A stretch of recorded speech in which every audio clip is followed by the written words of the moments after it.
ایک ایسا جانور جس کی لمبائی 60 گز، اس جانور کا چہرہ انسانوں کی طرح، پاؤں اونٹ کی طرح، گردن گھوڑے کی طرح، جسم ہرن کی طرح، سینگ باراسنگا کی طرح اور ہاتھ بندر کی طرح ہوں گے۔ دابۃ الارض، ایک ایسا جانور جو قیامت سے قبل پہاڑ سے نکلے گا اور انسانوں سے باتیں بھی کرے گا۔ یہ جانور قیامت کی بڑی نشانیوں میں سے ایک نشانی ہے۔ اس جانور کا ذکر قرآن پاک میں بھی موجود ہے اور احادیث میں بھی۔ اس جانور کا ذکر قرآن پاک کی سورۃ نمل میں اللہ تعالیٰ نے یوں کیا ہے: اور جب قیامت کا وعدہ پورا کرنے کے قریب الوقوع ہو جائے گا تو اس وقت ہم لوگوں کی عبرت کے لیے زمین سے ایک عجیب الحرکت جانور نکالیں گے جو لوگوں سے باتیں بھی کرے گا اور انہیں قیامت کے بارے میں آگاہ بھی کرے گا کہ اب قیامت قریب آ گئی ہے۔ یہ جانور ہم زمین سے اس لیے نکالیں گے کہ جو لوگ ہماری نشانیوں کا یقین نہیں کرتے تھے، جس دن سورج مغرب سے طلوع ہوگا اسی دن یا پھر اس سے اگلے دن یہ عجیب الحرکت جانور زمین سے نکلے گا۔ مکہ مکرمہ کے پاس ایک پہاڑ جسے کوہ صفا کہتے ہیں، وہ اچانک سے پھٹے گا اور اس میں سے یہ جانور یعنی دابۃ الارض باہر نکلے گا، بالکل اسی طرح جس طرح صالح علیہ السلام کی اونٹنی پہاڑ سے باہر نکلی تھی۔ وہ جانور لوگوں سے باتیں بھی کرے گا اور انہیں قیامت کے بارے میں آگاہ بھی کرے گا۔ ناظرین، یاد رہے کہ اس جانور کے آنے کے حوالے سے اللہ تعالیٰ نے قرآن پاک میں واضح ارشاد فرمایا ہے۔ روایات میں آتا ہے کہ وہ جانور چوپائے کی صورت میں ہوگا جس کی لمبائی 60 گز، اس جانور کا چہرہ انسانوں کی طرح ہوگا، پاؤں اونٹ کی طرح، گردن گھوڑے کی طرح، جسم ہرن کی طرح ہوگا، سینگ باراسنگے کی طرح اور ہاتھ بندر کی طرح ہوں گے۔ پیارے دوستو، حضور نبی کریم صلی اللہ علیہ وآلہ وسلم نے ارشاد فرمایا کہ قیامت اس وقت تک قائم نہ ہوگی جب تک یہ نشانیاں ظاہر نہ ہو جائیں۔ ان میں سے سب سے پہلی نشانی سورج کا مغرب سے طلوع ہونا ہے، دجال کا ظہور، عیسیٰ علیہ السلام کا نزول، 3 اتنے بڑے زلزلے آئیں گے جو زمین کے 3 بڑے حصوں کو تباہ و برباد کر دیں گے۔ ان میں سے ایک زلزلہ مشرق میں، دوسرا مغرب میں اور تیسرا عرب جزیرے پر آئے گا۔ الدخان، ایک ایسا دھواں جو پوری روح زمین پر پھیل جائے گا۔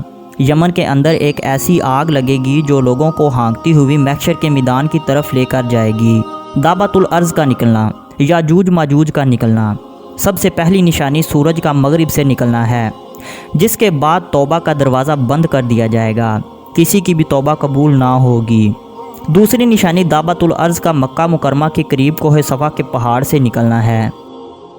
یہ جانور سر سے مٹی جھاڑتا ہوا پہاڑی سے باہر نکلے گا اور جا کر مسجد حرام یعنی خانہ کعبہ میں موجود مقام ابراہیم اور حجر اسود کے درمیان جا کر رک جائے گا۔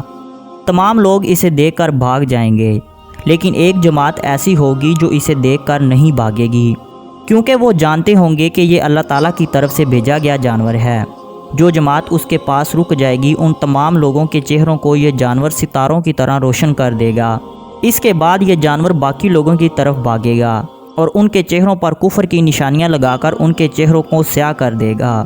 کوئی بھی اس کی پکڑ سے نہیں بچ سکے گا، وہ سب کچھ پہلے سے ہی جانتا ہوگا۔ وہ لوگوں سے باتیں بھی کرے گا اور کافر اور مومن کے درمیان فرق واضح کرے گا۔ مومنوں کے چہرے ستاروں کی طرح روشن، جبکہ کفار کے چہرے کالے ہو جائیں گے۔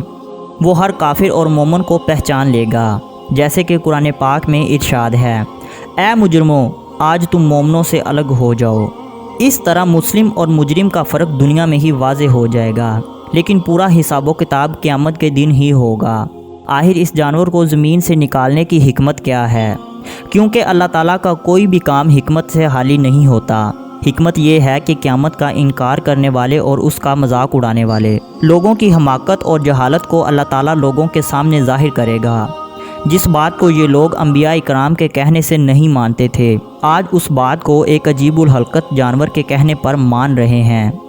لیکن افسوس، اب ماننا تمہارے کسی بھی کام کا نہیں ہے، کیونکہ اب توبہ کے دروازے تو بالکل بند ہو چکے ہیں۔ جب یہ جانور رونما ہوگا تو اس وقت لوگ دین حق کو چھوڑ کر مختلف فتنوں اور گناہوں میں ڈوب چکے ہوں گے۔ اس جانور کی مہر لگانے کے بعد کافر اور مومن کی صاف صاف پہچان ہو جائے گی، یہاں تک کہ کافر مومن سے کہے گا کہ اے مومن میرا حق ادا کر، اور مومن کافر سے کہے گا کہ اے کافر میرا حق ادا کر۔ دابۃ الارض کے پاس سلیمان علیہ السلام کی انگوٹھی اور موسیٰ علیہ السلام کی لکڑی ہوگی۔ مومنوں کے چہرے پر سلیمان علیہ السلام کی انگوٹھی سے اور کافروں کے منہ پر موسیٰ علیہ السلام کی لکڑی سے مہر لگائے گا، یہاں تک کہ ایک دسترخوان پر بیٹھے کافر اور مومن سب ایک دوسرے کو واضح پہچان رہے ہوں گے۔ دابۃ الارض جانور آئے گا، یہ بات تو کنفرم ہے، لیکن اس کی شکل و صورت کے حوالے سے جو روایات ہیں وہ بالکل سچ نہیں ہیں، اور نہ ہی اس حوالے سے صحیح احادیث موجود ہیں۔ اس جانور کے ماں باپ نہیں ہوں گے، بلکہ یہ سیدھا زمین سے ہی نکلے گا، اور کوئی بھی حدیث موجود نہیں ہے جس میں دابۃ الارض کی شکل و صورت کے بارے میں مسلمانوں کو بتایا گیا ہو۔